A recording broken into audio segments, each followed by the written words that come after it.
और एक इमाम साहब को कहीं जाना था, तो बोला रे भाई मी काल के वसुम तो नमाज के पढ़ाबे, कोई नमाजी में से देखा कि नमाज पढ़ा पाबो कोई छे।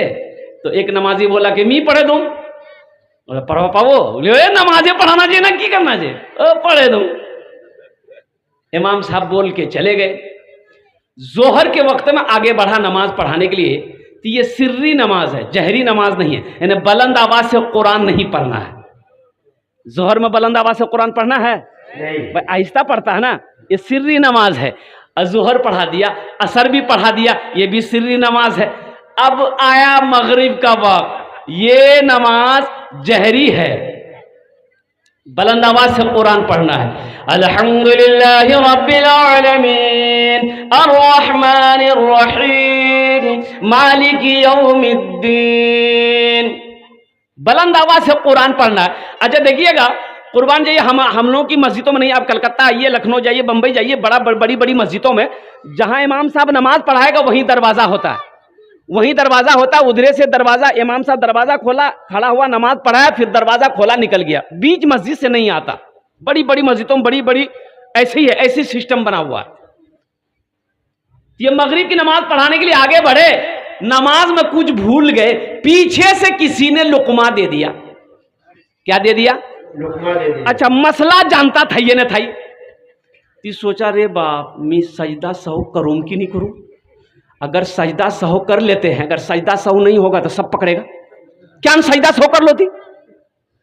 सजदा सहू नहीं करेंगे, अगर करना था फिर भी पकड़ेगा, तो हम क्या जवाब देंगे? बोला अच्छा ठीक ठीक रास्ता छे। वो तीसरी रकात नमाज पूरी करके सजदा में गया ना, वो चुपचाप उठा, कुंडी खोला, बाहर निकल गया। तमाम नमाजी सजदे में सुभान रब्बियल आला, सुभान रब्बियल आला, सुभान रब्बियल आला, कोई 3 मरतबा पढ़ा, कोई 5 मरतबा पढ़ा, कोई 11 मरतबा पढ़ा। अभी कितना पढ़ेगा एक आदमी? करे भाई नमाज, मौलवी साहब माथा काहे उठा रहे? एक आदमी ऐसे देख रहा, बोला भाई मौलवी साहब नहीं है, मौलवी साहब भागे गए। हाँ, इमाम की इज्जत करो, इमाम का कद्र करो। एक बात याद रखिएगा, ये इमाम सिर्फ इमाम नहीं है, इमाम मोहल्ले का सरदार होता है। जिसको इमाम बनाओ उसकी इज्जत करो, इसलिए कि आप उसके पीछे नमाज पढ़ रहे हो, वो आपकी नमाज का जामिन है। आप तो सिर्फ नियत बहन के खड़े हो जाते हो। कुरान पढ़ना उनका काम, आपकी नमाज की जिम्मेदारी इमाम के कंधे पर है। हशर के मैदान में इस नमाज का सवाल और कुर्बान जाओ, ये इमाम साहब देंगे। इसलिए अपने इमाम की इज्जत करो, इमाम खुश रहेगा, अल्लाह मोहल्ले में खुशहाली पैदा फरमाएगा। इमाम का घर में परेशानी होगी, इमाम खुश नहीं रहेगा, मोहल्ले में खुशहाली पैदा हो नहीं सकती है। इसलिए मैं कहता हूं कि हर इमाम को खुशहाल कीजिए, उनको तोहफा तहफ़ दे दीजिए, उनको कपड़ा पहनाइए, उनको खाना खिलाइए, जहां तक हो सके बढ़ चढ़ कर हर महीना कुछ ना कुछ अपने इमाम को दीजिए, ताकि इमाम का दिल खुश रहेगा, अल्लाह खुश होगा, अल्लाह आपके घर में खुशी पैदा फरमाए। और कुर्बान जाओ वो इमाम साहब जिनकी तनख्वाह, कुर्बान जाइए, तनख्वाह इमाम साहब की तनख्वाह, इमाम साहब की सैलरी क्या है? 5,000, 8,000, 7,000, 3,000। एक इमाम साहब से पूछे कि हजरत कितने महीने हो गए? बोला कि हजरत क्या बोले, 8 महीने हो गए हमको। हमने कहा कि तनख्वाह कितनी है? बोला 1,800 रुपये। आहा, सोचो, क्या 1,800 रुपया में आपका घर चल जाएगा? एक मस्जिद के सदर साहब थे, सदर साहब जाने ना, सदर साहब थे, उसके बेटे को नौकरी नहीं लग रही थी, तो इमाम साहब से बोला कि इमाम साहब दुआ कर दीजिए मेरे बेटे को अच्छी नौकरी मिल जाए। तो इमाम साहब ने कहा कि या अल्लाह, सदर साहब के बेटे को नौकरी दे दे और उसको इतनी तनख्वाह मिले जितनी तनख्वाह मेरी है। सदर साहब गर्म हो गया कि क्या दुआ कर रहे हैं आप, ये क्या दुआ कर रहे हैं आप? तो वो तो बोले कि कहे हमको 5,000 देते हैं, तो आपको अफसोस नहीं होता है? अब बेटा को 5,000 मिलेगा तो अफसोस लग रहा है, तो सोचो तो सही मेरा घर कैसे चल रहा है। तो इसलिए नौजवानों, मुसलमानों, इमाम की तनख्वाह अभी के दौर में मैं कहता हूं कि इमाम की तनख्वाह कम से कम 25 से 30 हजार होना चाहिए। महंगाई के जमाना ना है, का इमाम का बीवी नहीं है, बच्चा नहीं है, ख्वाहिश नहीं है, इमाम भटभटिया नहीं चलाएगा, खाली तुम ही उड़ाओगे। हाँ हाँ हाँ, इमाम को खुश रखो, इमाम की इज्जत करो, इमाम का इकराम करो, इनका एहतराम करो। इंशाअल्लाह इमाम अच्छा रहेगा, आपका मोहल्ला अच्छा रहेगा, इमाम खुशहाल रहेगा, आप खुशहाल रहिएगा। इमाम परेशान रहेगा, आपके घर में कभी खुशहाली पैदा हो नहीं सकती। इसलिए आप जिसके पीछे भी नमाज पढ़ें, अल्हम्दुलिल्लाह सुम्मा अल्हम्दुलिल्लाह, उनकी इज्जत करें। तो मुअज़्ज़ज़ सामने, अब वैसे नमाजी वैसे इमाम क्या, अब वो 4-5 लड़का सफ़र कर रहा था और उसमें से एक लड़का नमाजी था, अभी नया नया नमाजी बना ही था। मस्जिद बना रहे हैं, इंशाअल्लाह नमाज पढ़ेंगे भाई, नमाज पढ़ेंगे इंशाअल्लाह। बाबू बेटा बैठ के नमाज, बैठ के पानी पियो, बैठ के पानी पियो, खड़े होके पानी नहीं पीना चाहिए, बैठ जाओ। अच्छा ठीक है, बैठ जाओ, ठीक है ठीक है, हो जाता है। लेकिन सुनो, खड़े होके भी पानी पी सकता है, पी सकता है, रास्ता है, हाँ रास्ता है, लेकिन खड़े होके पानी पीना ये बेअदबी है, नहीं पीना चाहिए और कुर्बान जाइए। और साथ ही साथ क्या कहते हैं कि सुन्नत के ख़िलाफ़ भी है। अब बहुत सारी बीमारी भी है, खड़े होकर पानी पीने में रीढ़ की हड्डी की बीमारी पैदा होती है। और साथ ही साथ पर्दे की अगर यहाँ पर ख्याल ना होता तो कुछ और बताता, वो बहुत बड़ी बीमारी होती है मर्द को, जो खड़े होकर पानी पीता है, मर्द को बहुत बुरी बीमारी होती है नाजुक जगहों पर। इसलिए खड़े होकर पानी ना पियो। जो खड़े होकर पानी पीता है, घुटने के दर्द में वो बहुत जल्दी वो क्या कहते हैं कि मशगूल हो जाएगा, रीढ़ की हड्डी की बीमारी हो जाएगी, जिस्म के अंदर में दर्द पैदा होना शुरू हो जाएगा, हार्ट अटैक उसको जल्दी आएगा जो खड़े होकर पानी पिएगा। इसमें हिकमत है, नबी करीम जनाब मुहम्मदुर रसूलुल्लाह सल्लल्लाहु अलैहि वसल्लम की सुन्नत में, अमल में हिकमत है कि मुसलमान हो बैठकर पानी पियो, मुसलमान हो बैठकर खाना खाओ। चलते फिरते खाना नहीं खाना है, चलते फिरते पानी नहीं पीना। तो मेरा मौजू क्या था, नमाज के बारे में। देखो एक बात याद रखो, ये नमाज जो है, रोज़े का हुक्म ज़मीन पर आया, रोज़े का हुक्म कहाँ आया, ज़मीन पर आया। ज़कात का हुक्म कहाँ पर आया, अरे बोलो भाई, ज़कात का हुक्म कहाँ आया, जमीन पर। हज करने का हुक्म कहाँ आया। लेकिन जब नमाज की बारी आई, अल्लाह ने अपने महबूब को कहाँ बुलाया, अर्श पे बुलाया, मेराज पे बुलाया, अर्श पे बुलाया। मुसलमानों, ये नमाज को आप क्या समझते हो, हल्के में ना लो।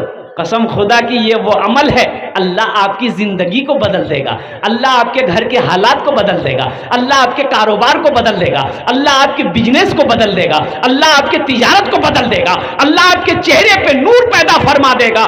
पहले नमाज पढ़कर तो देखो नमाज में मिलता क्या है। आमीन। नामाज के बोलो ना काज आछे, काज के बोलो आमार नामाज आछे।